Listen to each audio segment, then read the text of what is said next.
ഈ വർഷം റിപ്പീറ്റിലോ അല്ലെങ്കിൽ +2 പഠിച്ചുകൊണ്ടിരിക്കുന്ന കുട്ടികൾ ശ്രദ്ധിക്കേണ്ട കാര്യമാണ്. അതായത് ഈ വർഷം, അതായത് 2026 അഡ്മിഷൻ നടക്കുന്ന എക്സാമുകളുടെ രജിസ്ട്രേഷൻ ഓൾമോസ്റ്റ് എല്ലാം തന്നെ 2025 എൻഡോടുകൂടി സ്റ്റാർട്ട് ചെയ്യുകയും 2026 തുടക്കം വരെ അത് തുടരുകയും ചെയ്യും. അപ്പോൾ ഏതൊക്കെ എക്സാമുകളാണ് പ്രധാനമായിട്ടും വരിക, ആ എക്സാമുകൾക്കൊക്കെ പ്രത്യേകം ശ്രദ്ധിക്കേണ്ട കാര്യങ്ങൾ എങ്ങനെയാണ് എന്നുള്ളത് പറയാൻ വേണ്ടി മാത്രം ഒരു ഇൻട്രൊഡക്ഷൻ വീഡിയോ ആണിത്. അപ്പൊ അതിൽ 2026 വരാൻ പോകുന്ന എക്സാമുകൾ, അതിൽ medical related, medical and allied ആയി വരിക നീറ്റ് ഉണ്ടാവും, എയിംസ്, ഐഷ്, ഫാർമസി, അതായത് കീമിലെ ഫാർമസി, ഇങ്ങനെ കുറെ ഉണ്ട്. അതേപോലെ കർണാടക എൻട്രൻസ്, ഇങ്ങനെ കുറെ ഉണ്ട്. അതുകൊണ്ട് മേജർ എക്സാംസ് മാത്രം ഞാൻ ഇവിടെ കോട്ട് ചെയ്തു. അതേപോലെ എഞ്ചിനീയറിംഗ് റിലേറ്റഡ് ആണെങ്കിൽ ജെഇ ഉണ്ട്, കീമുണ്ട്, കുസാറ്റ് ഉണ്ട്, IMU-CET ഉണ്ട്. അതുകൂടാതെ വലിയൊരു ഇൻസ്റ്റിറ്റ്യൂട്ടിന്റെയും മറ്റ് എഞ്ചിനീയറിംഗ് എക്സാമുകളുണ്ട്. ഇനി ഡിഗ്രി പ്രോഗ്രാമുകളാണെങ്കിൽ CUET-യുടെ എക്സാം ഉണ്ട്, ഐസർ വരാനുണ്ട്, നെസ്റ്റ്, ഇങ്ങനെയുള്ള കുറെ എക്സാം. ഇതെല്ലാം പറയുന്നില്ല, എല്ലാത്തിന്റെയും എന്താണ് ഞാൻ എക്സെട്രാ ചെയ്തിട്ടത് മേജർ എക്സാംസ് മാത്രമാണ് പറഞ്ഞത്.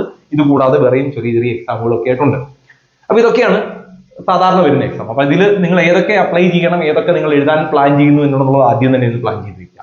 ചില കുട്ടികൾക്ക് മെഡിക്കൽ മാത്രം മതിയാവും, ചില കുട്ടികൾ മെഡിക്കൽ അല്ലെങ്കിൽ എഞ്ചിനീയറിംഗ് ഏതാണോ നല്ലത്, അതിൽ അവർക്ക് നല്ല റാങ്ക് കിട്ടുന്നത് അതിൽ അവർ ചൂസ് ചെയ്യും. ചിലർ ഇന്റഗ്രേറ്റഡ് PGയും ഒക്കെ ആയിട്ട് നോക്കും, ഡിഗ്രി മാത്രമല്ല ഇന്റഗ്രേറ്റഡ് BSMS കോഴ്സുകളൊക്കെ നോക്കും. അപ്പൊ അങ്ങനെയുള്ളവർക്ക് ഡിഗ്രി നോക്കാം. അപ്പൊ അത് ഇതിലാദ്യം നിങ്ങളൊന്ന് പ്ലാൻ ചെയ്ത് വെക്കാം.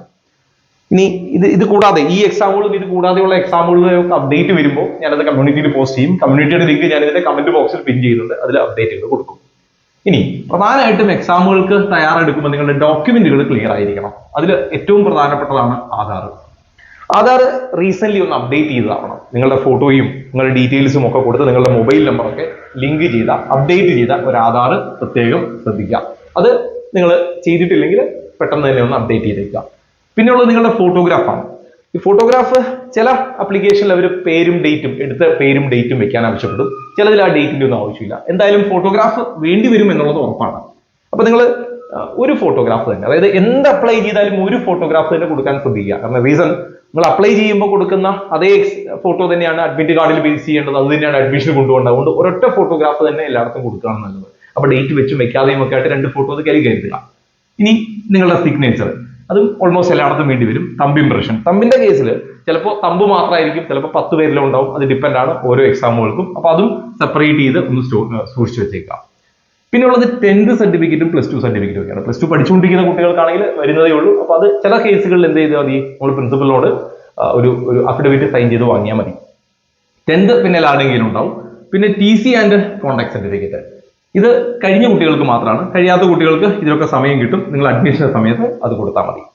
പിന്നെയുള്ളത് കാറ്റഗറി സർട്ടിഫിക്കറ്റ്. ഇപ്പോൾ OBC NCL പെട്ട കുട്ടികളാണെങ്കിൽ 2 ടൈപ്പ് NCL എടുക്കണം. ഇപ്പൊ സ്റ്റേറ്റ് പർപ്പസിലേക്കാണെങ്കിൽ നിങ്ങൾ എടുക്കേണ്ടത് വില്ലേജിൽ നിന്നാണ്. എന്നാൽ ഓൾ ഇന്ത്യയുടെ അഡ്മിഷനുമായിട്ട് ബന്ധപ്പെട്ട എല്ലാ കേസിലും നിങ്ങൾ ഇത് കൊടുക്കേണ്ടത് താലൂക്കിൽ നിന്നാണ്. ഓക്കെ, സ്റ്റേറ്റ് പർപ്പസിലാണെങ്കിൽ വില്ലേജ് ഓഫീസിൽ നിന്നും, ഓൾ ഇന്ത്യയിലാണെങ്കിൽ താലൂക്കിൽ നിന്നുമാണ്. അതിൽ ഇതെല്ലാം എഡ്യൂക്കേഷണൽ പർപ്പസിലായിരിക്കണം. 2 പർപ്പസിന് നിങ്ങൾക്ക് NCL കിട്ടും. എംപ്ലോയ്മെന്റ് പർപ്പസിന് കിട്ടും, എഡ്യൂക്കേഷണൽ പർപ്പസിനും കിട്ടും. നിർബന്ധമായിട്ടും എഡ്യൂക്കേഷണൽ പർപ്പസിലേതായിരിക്കണം. ഇത് വേണമെങ്കിൽ ഒന്ന് എടുത്തു വെക്കാം. കഴിഞ്ഞത് ഒക്കെ കാലാവധി കഴിഞ്ഞിട്ടുണ്ടാവും. ഒരു സാമ്പത്തിക വർഷം, ഒരു ഫിനാൻഷ്യൽ ഇയർ മാത്രമാണ് അതിന്റെ വാലിഡിറ്റി. അതുകൊണ്ട് 2025 ഏപ്രിൽ 1 തുടങ്ങി 2026 മാർച്ച് 31 വരെ നിങ്ങൾക്ക് അതിൽ വാലിഡിറ്റി ഉണ്ടാവും. പിന്നെ അതുപോലെ തന്നെയാണ് EWS നിങ്ങൾക്ക് സ്റ്റേറ്റിൽ നിന്നും എടുക്കാം, ഓൾ ഇന്ത്യയിൽ നിന്നും എടുക്കാം. ഇപ്പൊ നീറ്റിന് അപ്ലൈ ചെയ്യുന്ന കുട്ടി, ജെഇക്ക് അപ്ലൈ ചെയ്യുന്ന കുട്ടി താലൂക്കിലേക്ക് കൊടുക്കാവൂ.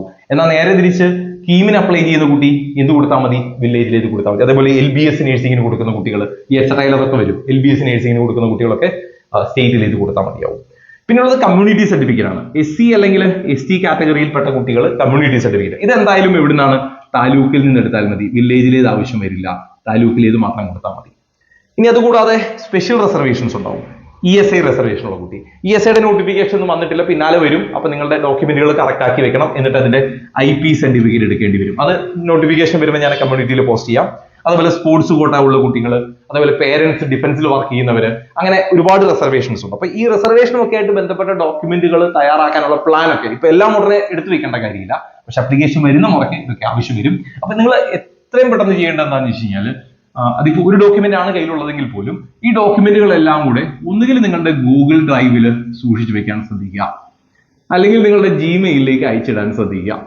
അതായത് ഇതിന്റെ ഒരു കോപ്പി നിങ്ങളുടെ കയ്യിൽ, ഫിസിക്കൽ കോപ്പി അല്ല, ഒരു കോപ്പി നിങ്ങളുടെ ഫോണിൽ അവൈലബിൾ ആവുന്ന രീതിയിൽ ഉണ്ടെങ്കിലുള്ള ഗുണം എന്താണെന്ന് വെച്ചാൽ ഇതൊന്നും മിസ്സായി പോകില്ല. അതിന്റെ റീസൺ എന്താണെന്ന് വെച്ച് കഴിഞ്ഞാൽ ചിലപ്പോൾ നിങ്ങൾ അപ്ലൈ ചെയ്യുമ്പോൾ നിങ്ങൾക്കൊരു, അത് എല്ലാ ഈ പറഞ്ഞത് മാത്രമല്ല കേട്ടോ, നിങ്ങളൊരു ആപ്ലിക്കേഷൻ കൊടുക്കുമ്പോൾ ആപ്ലിക്കേഷന്റെ ഒരു കൺഫർമേഷൻ പേജ് കിട്ടും. അത് പ്രിന്റ് ഔട്ട് എടുക്കുക അല്ലെങ്കിൽ ഡൗൺലോഡ് ചെയ്യുക, എന്നിട്ട് അത് നിങ്ങൾ ഗൂഗിൾ ഡ്രൈവിൽ അറ്റാച്ച് ചെയ്യുക. പിന്നൊരു സമയത്ത് നിങ്ങൾക്ക് ഈ കൺഫർമേഷൻ പേജ് വേണമെന്ന് തോന്നിയാൽ അത് ചിലപ്പോൾ നിങ്ങളുടെ കയ്യിൽ ഉണ്ടാവില്ല. അതുകൊണ്ട് ആ കൺഫർമേഷൻ പേജ് നമ്മുടെ കയ്യിൽ ഫോണിൽ സൂക്ഷിച്ചു വെക്കാം. അതേപോലെ നമ്മളൊരു പേയ്മെന്റ് കൊടുത്തു, ആ പേയ്മെന്റിന്റെ സ്ലിപ്പ്, അതുപോലെ ഒരു എക്സാമിന് പോകാൻ വേണ്ടി അഡ്മിറ്റ് കാർഡ് കിട്ടി, അതിന്റെ ഒരു സ്കാൻഡ് ഇമേജ്, അതേപോലെ ഈ പറഞ്ഞ എല്ലാ ഡോക്യുമെന്റുകളുടെയും ഒരു കോപ്പി എന്ന് വേണ്ട.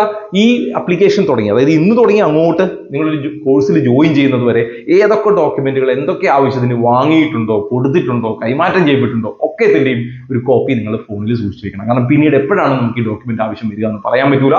അപ്പൊ അതുകൊണ്ട് നിർബന്ധമായിട്ടും ഈ കാര്യങ്ങൾ കൂടി ഒന്ന് ശ്രദ്ധിക്കുക. അപ്പൊ ഞാൻ ഓൾമോസ്റ്റ് വരാനുള്ള എക്സാമുകൾ ഏതൊക്കെയാണെന്നും അതിൽ ബേസിക് ഡോക്യുമെന്റുകൾ എന്തൊക്കെയാണെന്നും അത് എങ്ങനെ ഒന്ന് അതിന്റെ ഒരു സ്റ്റോറേജ്, ഒരു സെക്കൻഡറി സ്റ്റോറേജ് എങ്ങനെയാണ് എന്നുള്ളതും ഓർമ്മിപ്പിക്കാൻ വേണ്ടിയാണ് ഇത് ചെയ്തത്. ഇനി ഇതിന്റെ അപ്ഡേറ്റ് വരുന്ന മുറയ്ക്ക് ഞാൻ ഓരോന്നിന്റെയും അപ്ഡേറ്റുകൾ ഇടും.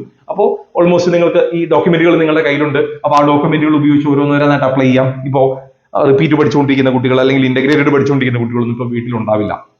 അപ്പോൾ അവർ ജസ്റ്റ് ഒരാഴ്ചത്തേക്ക് വന്ന്, ഇപ്പോൾ പേരൻസ് ശ്രദ്ധിക്കാം, അവർ ഒരാഴ്ചത്തേക്ക് വീട്ടിൽ വന്ന് തിരിച്ച് പിന്നെ പോയി കഴിഞ്ഞാൽ അപ്ലിക്കേഷൻ വിളിച്ചു കഴിഞ്ഞാൽ ചിലപ്പോൾ കുട്ടികൾ അറിഞ്ഞ് വരുമ്പോഴത്തേക്കും ഒക്കെ സമയമെടുക്കും. അപ്പോൾ നിങ്ങൾക്ക് തന്നെ വേണമെങ്കിൽ ചെയ്യാം. അപ്പോൾ കുട്ടി അവിടെ ഉണ്ടാവണമെന്ന് നിർബന്ധമില്ല. ഡോക്യുമെന്റ് ഒക്കെ ഉണ്ടെങ്കിൽ പേരൻസിന് പോയി ചെയ്യാവുന്നതാണ്. അപ്പോൾ ആ ഡോക്യുമെന്റുകളൊക്കെ നമ്മൾ അങ്ങനെ കളക്ട് ചെയ്ത് വെക്കുകയാണെങ്കിൽ കുട്ടികൾ അവരുടെ പ്രിപ്പറേഷൻ നടത്തട്ടെ, പേരൻസിന് ഇത് ചെയ്യാവുന്നതാണ്. ഇനി അതിൽ എന്തെങ്കിലും ഡൗട്ടുകളൊക്കെ ഉണ്ടെങ്കിൽ ഞാൻ ആ കമ്മ്യൂണിറ്റിയുടെ ലിങ്ക് കൊടുത്തിട്ടുണ്ട്.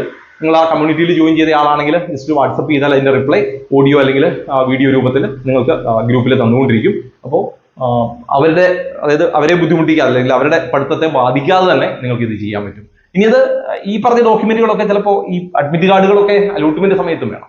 അപ്പൊ നമ്മൾ ഒരു അലോട്ട്മെന്റ് കിട്ടി പോകുമ്പോൾ കൊണ്ടുപോകേണ്ട ഒരു ഡോക്യുമെന്റ് അഡ്മിറ്റ് കാർഡാണ്. അപ്പൊ ചിലപ്പോൾ അഡ്മിറ്റ് കാർഡ് മിസ്സായി പോകും. അപ്പൊ ആ ഒരു പ്രശ്നങ്ങളൊക്കെ ഒഴിവാക്കാനാണ് ഞാൻ അതിന്റെ ഒരു സെക്കൻഡറി സ്റ്റോറേജ് എന്നുള്ള കാര്യത്തിന് ഇതൊന്ന് ഓർമ്മിപ്പിച്ചത്. അപ്പൊ അത് നമ്മൾ ഫിസിക്കൽ കോപ്പി എടുത്ത് വെച്ചാൽ ചിലപ്പോൾ മിസ്സാവാനുള്ള സാധ്യതയുണ്ട്. ഫിസിക്കൽ കോപ്പി ഒന്ന് എടുത്തിരുന്നോട്ടെ. എന്നിരുന്നാലും ഇതിന്റെ ഒരു കോപ്പി ഇങ്ങനെ തയ്യാറാക്കി വെച്ചേക്കുക. ഇനി ബാക്കി ഈ എക്സാമുകളുമായിട്ട് ബന്ധപ്പെട്ട അപ്ഡേറ്റ് വരുമ്പോൾ ഞാനത് കമ്മ്യൂണിറ്റിയിൽ പോസ്റ്റ് ചെയ്യാം. അപ്പോൾ അത് അതിന്റെ അപ്ഡേറ്റുകൾ പീരിയോഡിക്കലി ഉണ്ടാവും, അതും ശ്രദ്ധിച്ചേക്കുക. എൻട്രൻസ് സംബന്ധമായ വാർത്തകളും അപ്ഡേഷനുകളും ഏറ്റവും വേഗം ആധികാരികമായി അറിയാൻ സബ്സ്ക്രൈബ് ചെയ്യുക, ബെൽ ഐക്കൺ അമർത്തുക. ഈ വീഡിയോ മറ്റു സുഹൃത്തുക്കളിലേക്കും ഷെയർ ചെയ്ത് നൽകുക.